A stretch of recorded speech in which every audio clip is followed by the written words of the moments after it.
Covid की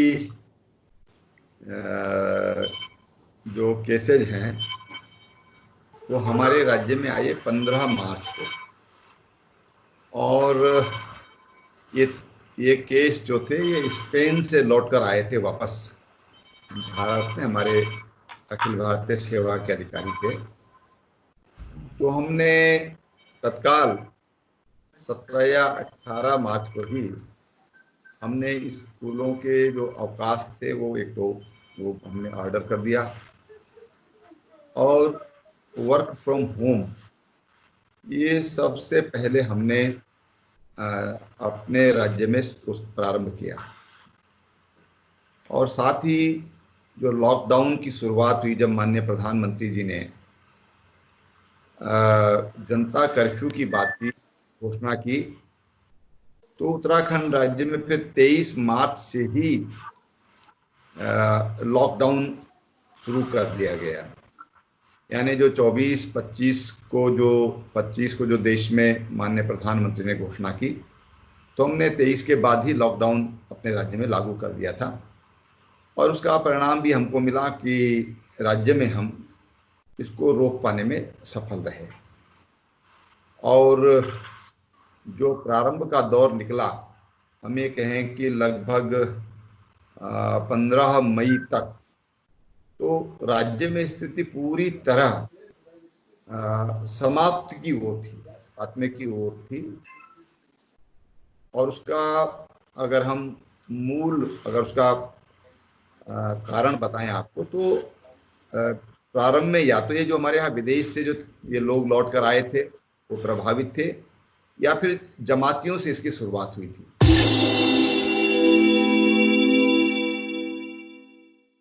देखिए, पिछले 15 दिनों में और जो हमारे लोग वापस आए हैं, जो उत्तराखंडी भाई बहन देश के विविध राज्यों से वापस हम लोग लाए हैं, तो ये कल्पना थी कि उसमें कई लोग ऐसे होंगे जो संक्रमित होंगे, चाहे महाराष्ट्र से आने वाले लोग हैं या राजधानी दिल्ली या दिल्ली के आसपास से आने वाले लोग हैं, और गुजरात से ये बड़ी संख्या में लोग यहाँ पर वापस लौटे हैं। और ये सभी इलाके ऐसे थे कि जो अगर उस समय की परिभाषा के हिसाब से कहें तो रेड जोन में थे।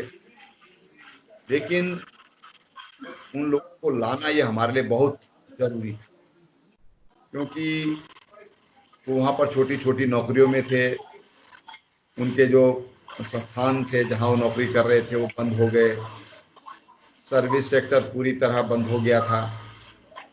और हम अपने लोगों को वापस लाए, और आज लगभग हमारी जो संख्या है वो लगभग 1300 के आसपास है। क्योंकि देहरादून शहर को छोड़ के और हमने सभी जगह, चाहे हमारे धार्मिक स्थान हैं, होटल्स हैं, रेस्टोरेंट हैं, उनको हमने खोलने का काम किया है। जो उड़ान योजना के अंदर यहाँ पर हेली सेवा है उसको भी हमने प्रारंभ किया है, और परिवहन को भी हमने पिछले कुछ दिन से प्रारंभ किया है। इंडस्ट्री हमारे यहाँ काफ़ी दिन पहले से ही हमारी इंडस्ट्री हमने उनको अनलॉक किया है, और फार्मा इंडस्ट्री हमारी कभी बंद यहाँ पर हुई नहीं है। और इस तरह से जो जिनमें लोगों को रोजगार मिलता है, जिनसे हमारी आर्थिक गतिविधियाँ संचालित होती हैं या बढ़ती हैं, उन सबको हमने, अगर देहरादून को छोड़ दिया जाए तो सबको हमने खोला है। उसका परिणाम भी आ रहा है। जो रजिस्ट्री के काम है वो हो रहे हैं, स्टैंप्स के काम हो रहे हैं।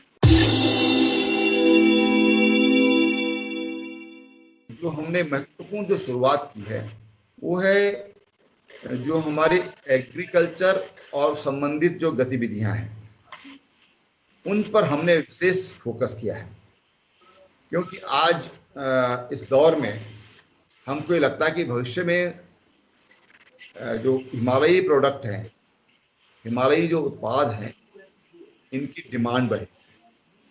इम्यूनिटी बढ़ाने के लिए सब्जी की आवश्यकता है, फलों की आवश्यकता होगी, आयुर्वेदिक जड़ी बूटियों की आवश्यकता होगी, एरोमा का भी आजकल बहुत इस्तेमाल किया जाता है।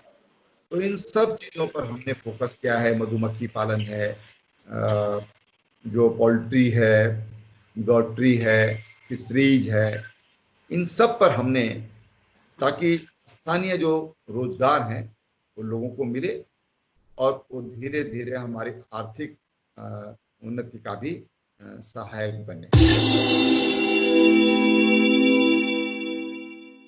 देखिए, अभी हमने जो हमारे पुरोहित समाज है, हमारे वहाँ पर जो व्यापारी हैं और स्थानीय जो लोग हैं, जो मंदिरों में जिनकी आस्था है, जो जाते हैं, अभी हमने अपने अधिकारियों से कहा है, हमारे जो जनप्रतिनिधि हैं उनसे कहा है कि आप थोड़ा सा लोगों से राय लीजिए इसमें।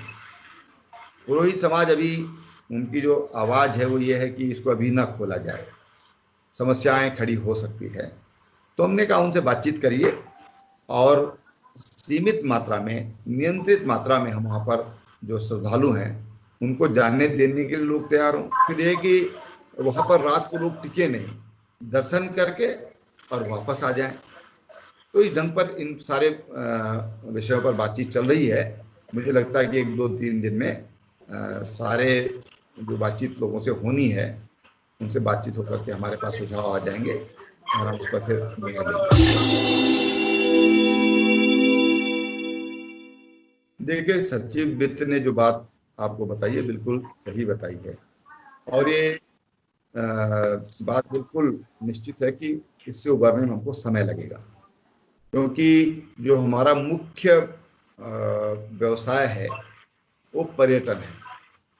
और जो अभी हालात लग रही हैं जिस तरह से, और भारत सरकार ने जैसे अभी यात्राएं खोली हैं, रेलगाड़ियों खोली हैं, हवाई यात्राएं खोली हैं, लेकिन उसमें अभी जो आवाजाही है वो अभी बहुत कम है, लोग अभी आशंकित हैं। इसलिए हमको ये लगता है कि इसमें अभी बहुत समय लगेगा, क्योंकि उत्तराखंड का जो यात्रा का मुख्य सीजन होता है वो अप्रैल, मई और जून होता है, और उसके बाद बरसात में तो यहाँ वैसे भी यात्री बहुत कम हो जाते हैं। और जैसे आज हालात है ऐसे में तो उसकी संभावनाएं कम हैं, लेकिन हम कोशिश कर रहे हैं कि हम अन्य सोर्स अपने बढ़ाएं। जैसे मैंने कहा कि हमने कृषि के क्षेत्र पर हमने जोर दिया है, क्योंकि कृषि एक ऐसा क्षेत्र है जिस पर हम 3, 4, 5, 6 महीने में परिणाम ले सकते हैं। जो हमको रेवेन्यू डेफिसिट था वो हमको नहीं मिल रहा था। 14वें फाइनेंस कमीशन ने हमारे साथ बहुत अत्याचार किया था, कहना चाहिए अन्याय किया था हमारे साथ में। तो 15वें फाइनेंस कमीशन में हमको 5,000 करोड़ रुपए से ज़्यादा सालाना वहाँ से हमको मिला है। हमको SDRF में अच्छा बजट, लगभग 1100 रुपये, 1100 करोड़ बजट भारत सरकार ने किया है। और तमाम जो हमारी योजनाएं हैं, चाहे ऑल इंडिया रोड हो, रेलवे का हो, और पानी से संबंधित जो हमारी 1200 कुछ करोड़ रुपया हमको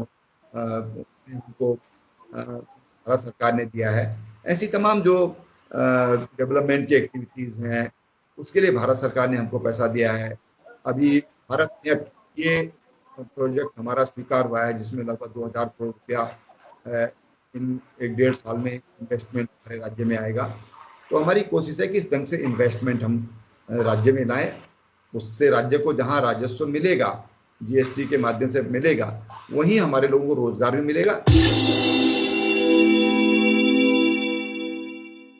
प्रारंभिक सर्वे जो हमने किया था उसमें बहुत कम लोग थे कि जो ये कहते थे कि हम रुकेंगे।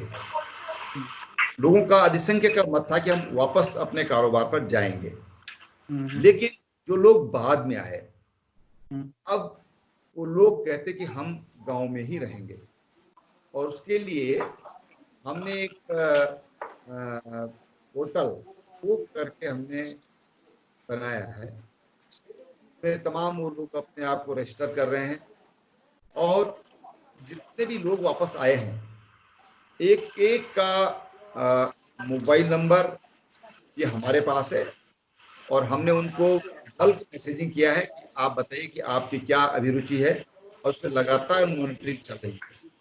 अभी मेरी आज दिन में ही मुझे जानकारी मिली है कि लगभग 6000 से ज़्यादा लोगों ने उस पर अप्लाई किया है,